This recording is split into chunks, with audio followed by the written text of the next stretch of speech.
अस्सलामु अलैकुम वरहमतुल्लाहि वबरकातुहू। अब्दुल करीम आज़ाद मुखातिब हूँ।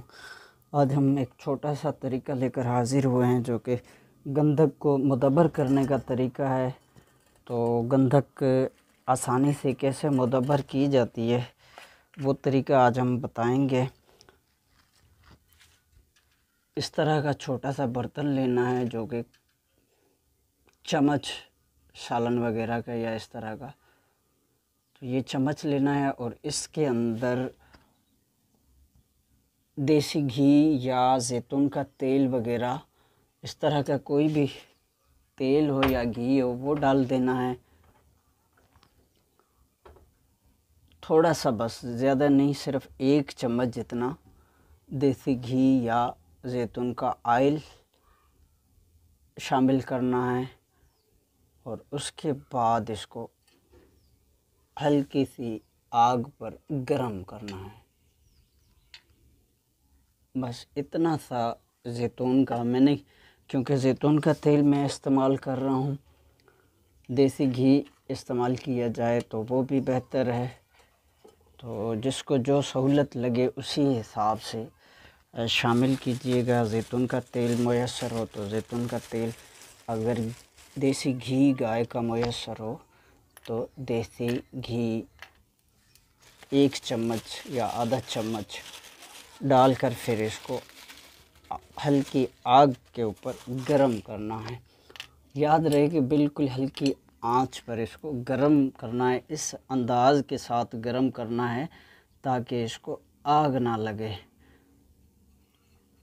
धीरे धीरे ही गरम करना है और बराबर में दूध रखा हुआ हो, हस्बे ज़रूरत दूध होना चाहिए।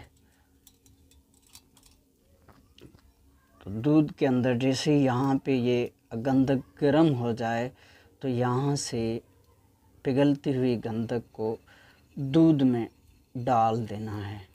तो इस तरह गंधक को मुदब्बर किया जाएगा, जो कि हम आपको दिखाते हैं कि किस तरह मुदब्बर की जाती है। पूरा तरीका दिखाते हैं। इस तरह जब गंधक मुकम्मल पिघल जाए, बिल्कुल ही सारी पिघल कर तेल हो जाए, जैसा कि ये हम दिखा रहे हैं, ये मुकम्मल तौर पर पिघल चुकी है। छोटा सा दाना अभी बाकी है इसमें।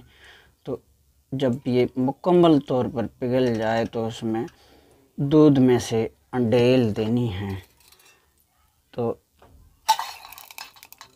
इस तरह ये दूध में अंडेल दी जाएगी।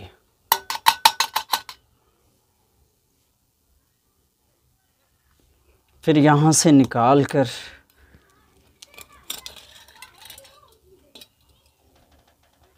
ये इस तरह दोबारा पिघलाई जाएगी।